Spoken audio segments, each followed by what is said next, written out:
विधानसभा उपचुनाव में ऐसा लग रहा है कि मानो कांग्रेस के भाया सब पर भारी नजर आ रहे हैं। नरेश मीणा भी उन्हें कांटे की टक्कर देते हुए लगातार दूसरे स्थान पर काबिज है, तो वहीं बीजेपी कहीं भी इस पूरे मुकाबले में आमने सामने की टक्कर में नजर नहीं आ रही है। बीजेपी लगातार तीसरे पायदान पर बनी हुई है।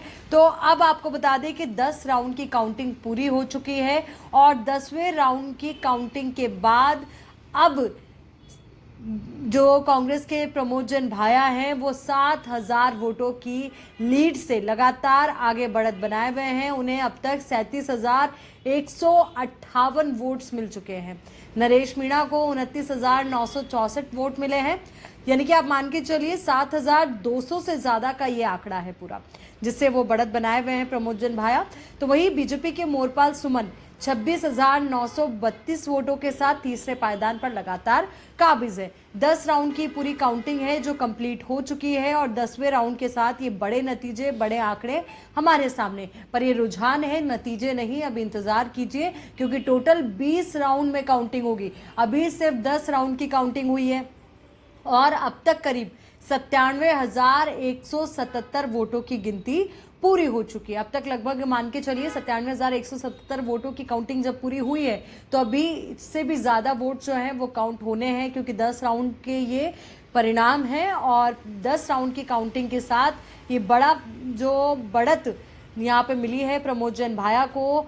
और नरेश मीणा लगातार दूसरे स्थान पर है, तीसरे स्थान पर बीजेपी के मोरपाल सुमन लगातार काबिज है। अभी इंतजार है और भी अपडेट्स का और भी नतीजों का कि आगे क्या होता है, क्योंकि मैंने आपको पहले भी ये बताया, समझाया कि किस तरीके से जब एक क्षेत्र की वोटिंग जब एक तरफा चली जाती है तो उसका कितना बड़ा इम्पैक्ट इन रुझानों पर पड़ता है और ये रुझान तुरंत बदल जाते हैं। हालांकि अभी जो रुझान सामने आए हैं ये प्रमोद जन भाया के लिए खुशखबरी लेकर आए हैं कि उनकी एक अच्छी खासी बढ़त यहाँ पे नजर आ रही थी। साथ ही आपको बिहार चुनाव से जुड़ा अपडेट भी मैं आपको दे दूं, क्योंकि बिहार में भी लगातार हम देख रहे हैं कि एनडीए बढ़त बनाए हुए हैं और साफ हो चुका है अब तो ये लगभग बिहार के लिए आप मानकर चलिए कि एक बार फिर से नीतीश सरकार बिहार में आपको नजर आएगी।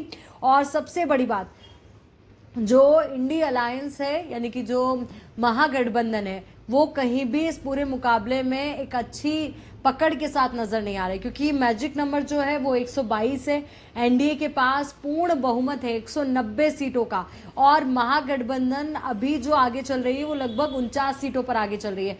तो ये लगभग तय हो चुका है कि नीतीश सरकार बनने जा रही है बिहार के अंदर। एनडीए 192 सीट के साथ, यानी कि 122 से भी कई गुना ज़्यादा, यानी कि लगभग आप मान के चलिए 70 सीट ज़्यादा उनके पास है मैजिक नंबर से। महागठबंधन 47 पर आगे चल रही है। तो वहीं तेजस्वी यादव राघोपुर से अभी फिलहाल पीछे चल रहे हैं। ये एक बड़ा झटका हो सकता है उनकी पार्टी के लिए कि तेजस्वी यादव खुद अभी पीछे चल रहे हैं। तो वहीं तेज प्रताप यादव चौथे नंबर पर हैं। ये एक बड़ा झटका है उनके लिए।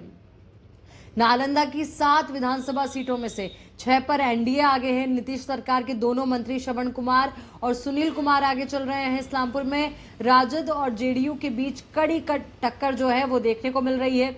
अररिया की 6 सीटों पर काउंटिंग जारी है। 3 लहर सुरक्षा में गिनती की जा रही है, जो कि हाट और अररिया सीट पर कांटे की टक्कर है। तो वहीं मधेपुरा की 4 सीटों पर काउंटिंग में जेडीयू आगे नजर आ रही है। तो वहीं बीएनएमयू के नॉर्थ कैंपस में काउंटिंग की जा रही है। 14 टेबल्स वहां पे लगाई गई है। तो वहीं समस्तीपुर जिले की 10 विधानसभा सीटों पर मतगणना जारी है। तो लगातार जो मतगणना है वो काउंटिंग जो है वो जारी है। पर हाँ, ये अब तय हो चुका है कि बिहार में अब एक बार फिर से नीतीश सरकार जो है वो आने वाली है। हालांकि अब इंतजार परिणामों का है, क्योंकि रुझानों ने तो स्पष्ट कर दिया है। और अंत में लगातार हम अपडेट दे रहे हैं कि प्रमोद जन भाया बढ़त बनाए हुए हैं। 10 राउंड की काउंटिंग पूरी हो चुकी है और 10 राउंड की काउंटिंग में प्रमोद जन भाया 7,000 से ज़्यादा वोटों से बढ़त बनाए हुए हैं।